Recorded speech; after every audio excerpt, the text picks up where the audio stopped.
ధనలక్ష్మి అనే ఆవిడ రోడ్డు మీద నడుచుకుంటూ వెళుతుంటే అక్కడ జేజే స్కూల్ ఆఫ్ ఆర్ట్ అని కనిపించింది. ఇందులోనే కదా మన రాజమ్మ పనిచేస్తుందని లోనికి వెళ్ళింది ధనలక్ష్మి. అక్కడ ఓ అమ్మాయి కనిపిస్తే ఇక్కడ రాజమ్మ ఎక్కడుంటుంది అని అడిగింది.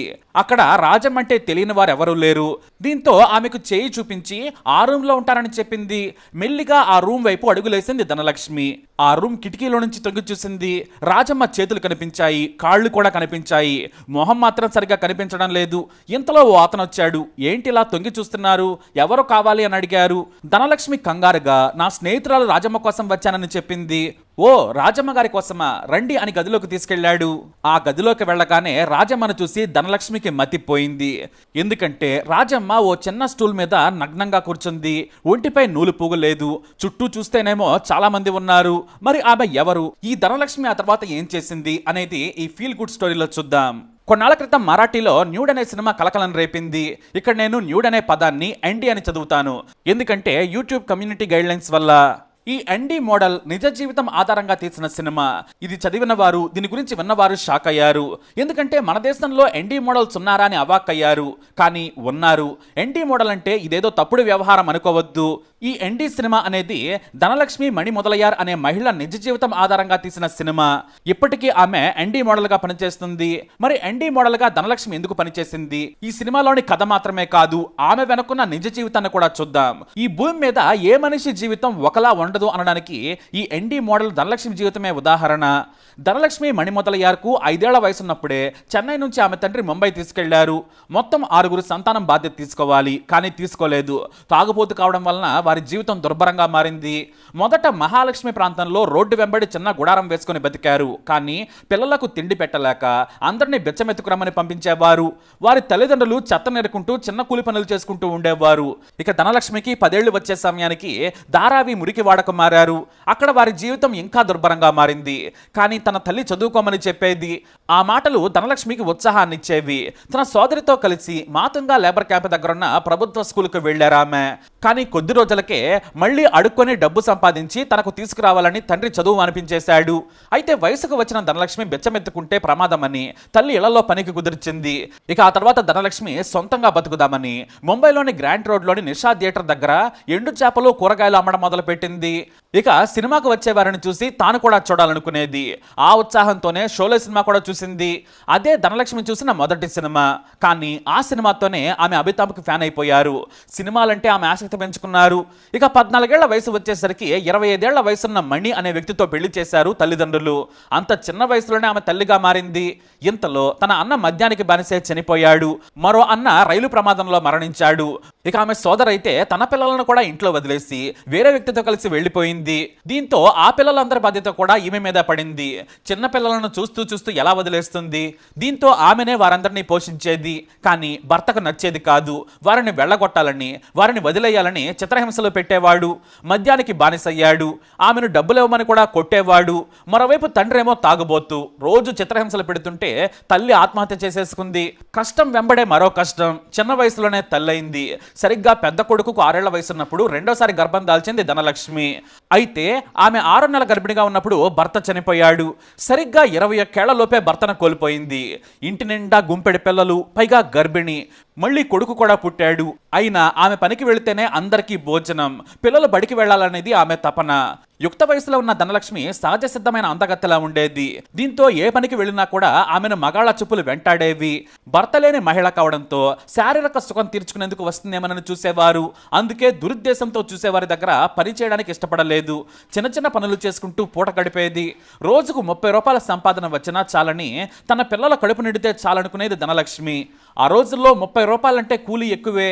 అయితే ఆమెకి ఇంటి దగ్గరే రాజమ్మ అనే మహిళ చాలా మంచి స్నేహితురాలైంది. తన కష్టాలను ఆమెకు చెప్పుకునేది. ఆమె కూడా ధనలక్ష్మికి తోడుగా ఉండేది. ఆర్థికంగా సాయం చేసేది. పిల్లలకు కూడా భోజనాలు పెట్టేది. అయితే ధనలక్ష్మి ఇళ్లలో పనిచేస్తూ ఉన్న సమయంలో రాజమ్మ జేజే స్కూల్ ఆఫ్ ఆర్ట్స్లో పనిచేసేది. తాను కూడా ఆ సంస్థలో పనిచేస్తే మంచి జీతం, గౌరవం ఉంటుందని ధనలక్ష్మి భావించేది. 4 ఏళ్లలో పనిచేస్తే తనకు గౌరవం లేదనుకుంది ధనలక్ష్మి. అయితే ఓ రోజున పని ముగించుకొని వేరే పని మీద బయటకు వెళ్ళిన ధనలక్ష్మికి రోడ్డు మీద జేజే స్కూల్ ఆఫ్ ఆర్ట్ అని కనిపించింది.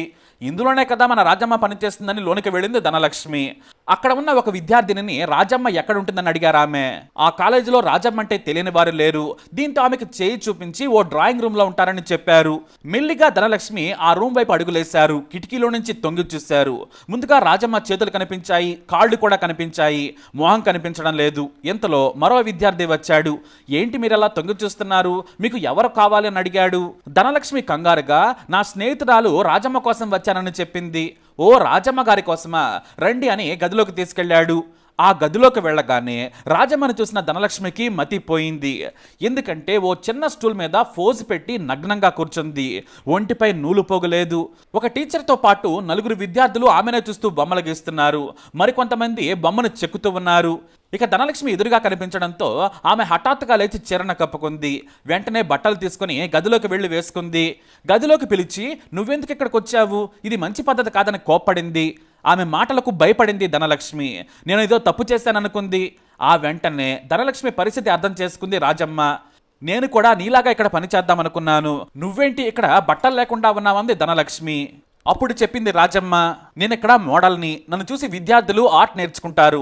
నిజమైన శిల్పాలకు ప్రాణం పోసేందుకు సహజ సిద్ధమైన వారిని ఇలా కూర్చోబెట్టి నేర్చుకుంటారు. ఇంతకుముందు వేరే మహిళ ఉండేది, ఆమె వెళ్ళిపోయింది. నన్ను ఆమె ఇక్కడ పనికి కుదిర్చింది అని చెప్పింది. అయితే ఈ రాజమ్మ తెల్లగా అందంగా ఉంటుంది. బయటకెళితే ఎంతో మంది మగాళ్ళ చెప్పులు ఆమె మీద పడతాయి. తప్పుడు పని చేయడం కంటే ఇలా దర్జాగా హుందాగా బతకడం మంచిదనుకుంది. ఇక్కడ నన్నెవరో తప్పుగా చూడరు. కొంతమంది విద్యార్థులు నేను నగ్నంగా కనిపించగానే నా కాళ్లకు మొక్కి ఆ తర్వాత బొమ్మ గీస్తారు. నాకు అంతకంటే గౌరవం ఏం కావాలి? ప్రొఫెసర్లు కూడా రాజమ్మ అని పిలుస్తారు, ఏం కావాలన్నా సాయం చేస్తారు. ఇంతటి గౌరవం నాకు ఈ గేటు దాటితే దొరకదని కూడా చెప్పింది. ఇంతలో 2 ప్రొఫెసర్లు ఆ గది వైపు వచ్చారు. అక్కడ ధనలక్ష్మిని చూశారు. వావ్, మీరు చాలా అందంగా ఉన్నారు, చాలా న్యాచురల్గా మట్టి శిల్పంలా ఉన్నారు. మరి ఈవిడ ఎన్డీ మోడలింగ్ చేస్తుందా రాజమ్మ గారు అని అడిగారు. ఆ వెంటనే అవును చేస్తుందని చెప్పేశారు. ఓకే, అయితే రేపటి నుంచి రమ్మని చెప్పండి వారు వెళ్ళిపోయారు. ధనలక్ష్మి ఏమో కంగారు పడింది. దీన్ని ఇంగ్లీష్లో ఎన్డీ మోడలింగ్ అంటారు. నువ్వు బట్టలు వేసుకుని కూడా కూర్చోవచ్చు, అయితే దానికి 50 రూపాయలు మాత్రమే ఇస్తారు. నగ్నంగా కూర్చుంటే 60 రూపాయలు ఇస్తారు. నీ శరీర సౌష్ఠవం చాలా బాగుంది, నీ నడుము ఛాతి అన్నీ చెక్కిన శిల్పంలా ఉన్నాయి, నీకు మంచి భవిష్యత్తు ఉంటుంది. నువ్వు కూడా ఎన్డీ మోడల్గా నటించు. ఇది పేరున్న కాలేజ్, గొప్పవాళ్ళు ఎంతో మంది ఈ కాలేజీలో చదువుకున్న వారే, కాబట్టి నిర్ణయం నువ్వే తీసుకోవాలి అని చెప్పింది రాజమ్మ. కానీ ధనలక్ష్మి మాత్రం ఏమీ నిర్ణయించుకోలేకపోయింది. ఎందుకంటే వయసులో ఉన్న కుర్రాళ్ళు ప్రొఫెసర్ల ముందు నగ్నంగా కూర్చోవాలి అని కంగారు పడ్డారామె. దీంతో ఒకరోజు నాతో వచ్చి చూడమని చెప్పారు. ఆ మరుసటి రోజున రాజమ్మ ఎన్టీ మోడల్గా ఫ్యాన్ కింద ఫోజులతో కూర్చున్నంతసేపు కూడా అక్కడే ఉంది ధనలక్ష్మి. ఆ తర్వాత అక్కడ ఉన్న వారంతా కూడా ఆమెకు ఇచ్చే రెస్పెక్ట్ చూసి ధైర్యం తెచ్చుకుంది. అంతేకాదు ఎన్డీ మోడల్ కూడా ఆ తర్వాత అయింది. మొదటి రోజు ఆమె బెరుకుగా కనిపించింది. ఆ గది సెంటర్లో ఓ తక్కువ ఎత్తున్న టేబుల్ను వేశారు. లైట్ ఆమె మీదనే ఫోకస్ అవుతుంది. విద్యార్థులు చుట్టూ ఉన్నారు, అమ్మాయిలు కూడా వారిలో ఉన్నారు. వారంతా శిల్పాలు చెక్కడం ప్రాక్టీస్ చేస్తున్నారు. ప్రొఫెసర్లేమో వారికి చెబుతూ ఉన్నారు. మొత్తం బట్టలు విప్పినా కూడా ఆమె బెరుకుగానే కూర్చుంది. కొంత భాగం కప్పుకుంటానని చెప్పింది. మొదటి రోజు వారు సరేనన్నారు. అలాగే ఆమె అప్పటికి 2 నెలల బాబుకు తల్లి. పాలెండ్లు లావుగా ఉన్నాయి. పిల్లాడికి పాలు పట్టకపోవడంతో పాలు స్తనాల నుంచి కారుతూ ఉన్నాయి. ఆమె తుడుచుకుంటూ ఉంది. వెంటనే విద్యార్థులు మీరు రేపు రండమ్మా అని పంపించేశారు. తన బాధను అర్థం చేసుకున్నందుకు వారి మీద మంచి అభిప్రాయపడింది. ఇక మరుసటి రోజు మళ్ళీ వచ్చి ధైర్యంగా కూర్చుంది ధనలక్ష్మి. ఆ తర్వాత మంచి ఎన్డీ మోడల్గా పేరు తెచ్చుకుంది. ఇప్పుడు ఒక ఎన్డీ పెయింటింగ్కు 1000 రూపాయలు ఇస్తున్నారు. అది విద్యార్థి ఎంతసేపు తీసుకుంటే అంతసేపు. అదే బట్టలు వేసుకుంటే 400 రూపాయలు ఇస్తున్నారు. అంతేకాదు ఆమె 2 దశాబ్దాలుగా పనిచేస్తున్నారు. దీంతో ఎంతో మంది పాత విద్యార్థులు కాలేజీకి వచ్చినప్పుడు ధనలక్ష్మి గారు బాగున్నారా అంటూ కాళ్ళకు నమస్కరిస్తారు. ఎందుకు మీరు అలా కాళ్ళకు మొక్కుతున్నారని వద్దని వారిస్తారామె. మాకు మీరు గురువు లాంటి వారు, మిమ్మల్ని చూసి మేము విద్య నేర్చుకున్నాం, మీరు లేకుంటే మేము లేమని చెప్పేవారు. ధనలక్ష్మి కొత్త ఎన్డీ మోడల్స్ని తీసుకొస్తున్నారు. ఇక కాలేజీకి సెలవులు వస్తే ఆమెకు డబ్బులు రావు. ఆ సమయంలో క్లీనింగ్ మేనేజర్గా సూపర్వైజర్గా పనిచేస్తూ డబ్బులు సంపాదించుకుంటున్నారు. ఇన్నేళ్లు ఎన్డీ మోడల్గా పనిచేసినా కూడా ధనలక్ష్మి తన పిల్లలకు మాత్రం తాను చేసే పని ఎప్పుడూ చెప్పలేదు. ఒక ప్రొఫెసర్ ఇంట్లో పనిచేస్తున్నానని చెప్పుకునేది. కానీ ఆమె కథ తెలిసిన దర్శకుడు రవి జాదవ్ ధనలక్ష్మి జీవితాన్ని సినిమాగా తీయాలనుకున్నారు. ఎందుకంటే ఒకప్పుడు రవి జాదవ్ అదే స్కూల్లో చదువుకున్నారు. ఆమె నగ్నం చిత్రాన్ని ఎన్నోసార్లు శిల్పంగా చెక్కారు. ఈ సినిమాకు గాను పెద్దగా డబ్బులేమీ ఇవ్వలేదు. కథ చెప్పినందుకు 20,000 ఓ చీర ఇచ్చారంతే. ఈ ఎన్డీ సినిమా విడుదలయ్యాక ఆమె మీడియాలో పాపులర్ అయ్యారు. అయితే మొట్టమొదటిసారి ఈ ఎన్డీ సినిమా తన జీవిత కథేనని పిల్లలకు చెప్పారు ధనలక్ష్మి. వారు మొదట కోప్పడ్డారు, ఇలా ఎలా చేశావన్నారు. కానీ ఆ తర్వాత అర్థం చేసుకున్నారు. టీవీలో ధనలక్ష్మి ఇంటర్వ్యూ చూసి పొంగిపోయారు. మా అమ్మ ఏ తప్పు చేయలేదు, గౌరవంగా బ్రతికే పని చేశారు, మా కోసం కష్టపడ్డారని గుండెకు హత్తుకున్నారు. అలా కష్టాల నుంచి ఎన్టీ మోడల్గా, ఆ తర్వాత తన జీవితాన్ని సినిమాగా తీసేంతగా ఎదిగారు ధనలక్ష్మి. గౌరవంగా బ్రతికే ఏ పనిలోనైనా తృప్తి ఉంటుంది. అందుకే నా జీవితాన్ని చూసిన యువతులు ఎన్టీ మోడల్గా పనిచేసేందుకు వస్తున్నారు. ఇప్పుడు చాలా మంది మోడల్స్ కూడా అవసరం ఉంది. నేనే కొంతమందిని ఎంపిక చేస్తున్నాను. నా చేతనే శిక్షణ ఇప్పిస్తున్నారు ప్రొఫెసర్లు. ఎందుకంటే నాకు వయసు పైబడింది, ఆ విషయం నాకు కూడా తెలుసు. ఈ ఎన్టీ మోడల్గా నేను ఇక చెయ్యలేను, కొత్త తరం వచ్చిందని చెబుతున్నారు ధనలక్ష్మి. అది ఎన్టీ మోడల్ ధనలక్ష్మి కథ. మరి ధనలక్ష్మి జీవిత కథపై మీరేమంటారు? మీ అభిప్రాయాన్ని కమెంట్ ద్వారా తెలియజేయండి. వీడియోని లైక్ చేయండి, షేర్ చేయండి, మా ఛానల్ని సబ్స్క్రైబ్ చేసుకోండి.